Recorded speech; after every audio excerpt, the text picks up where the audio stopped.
Bumalik tayo dito sa Big Brother Biryani after a year. Dito lang sila sa Lower Malvar, tabi ng Sharma Residences. Around 4 PM, andito na kami para magpalista. Tapos akala namin mauuna na kami mamaya sa dine-in. So umalis muna kami tapos bumalik na lang bandang 7:30. Kaso pagdating namin doon, dami na din palang nauna. So bali mga 8 PM na sila pinaupo tapos parang less than an hour pa bago may lumabas na food for dine-in. Kasi mas nauna yung mga delivery at takeout. Di ko alam kung anong na-miss namin dito pero parang sabay dati ang labas ng dine-in sa takeout. Pero ayun, parang mas prayo talaga yung takeout muna talaga. So ayun, bandang 9:30 PM na kami na servan. Yung flatbread muna na may cheese na palaman na tinatawag nilang parata.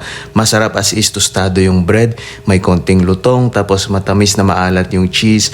Tapos yung garlic sauce talaga, sharp yung garlic aroma tsaka lasa niya. Hindi matamis. Bagay siya sa flatbread nila. Gustong-gusto namin yan in-order pag nandito kami. Parang okay din tong parata nila sa beef masala nila. Try natin next time. Tapos yun, after a while, dumating na din yung mga biryani namin. Kumuha kaming 3 for dine-in. 2 chicken, 1 beef na spicy. Bali, ang difference pag spicy, may chop na sili on top. Tapos ayun, nagulat yung mga kaibigan namin dito sa serving. Yes, sa unang tingin sa menu, medyo aggressive yung 400 pesos for a plate of beef biryani. Pero pag nakita mo naman siya, pwede pagkatian ng 3 na nga eh. Tas madami yung tipak ng beef. Sobrang lambot na din both chicken at beef. Nagpo-pull apart na yung karne. Tas yung spice ayos. Masarap. Parang harmonious na lahat. Walang nangingibabaw na spice. Although pagkaalala ko previously parang mas makamatis pa dapat yung flavor. Pero ngayon medyo mild na lang. Although maramdaman talaga yung spice kasi may naiiwan na parang tingling sensation sa dila. Pero malasa talaga dito. Hindi lang siya dinala sa portion at serving. Kung maging objective lang talaga tayo at mag-focus sa flavor profile. Para sa amin dito talaga yung isa sa mga tumatak na biryani spots dito sa Baguio City. Parang yun na yung standard namin. Pero syempre, yung service din pala, lalo't masikip lang yung dine-in space. Parang 5 hours kami in total naghintay. Lalaanan mo talaga siya ng oras. Although, mas organized na siya ngayon kumpara sa mga previous years. Pero ayun,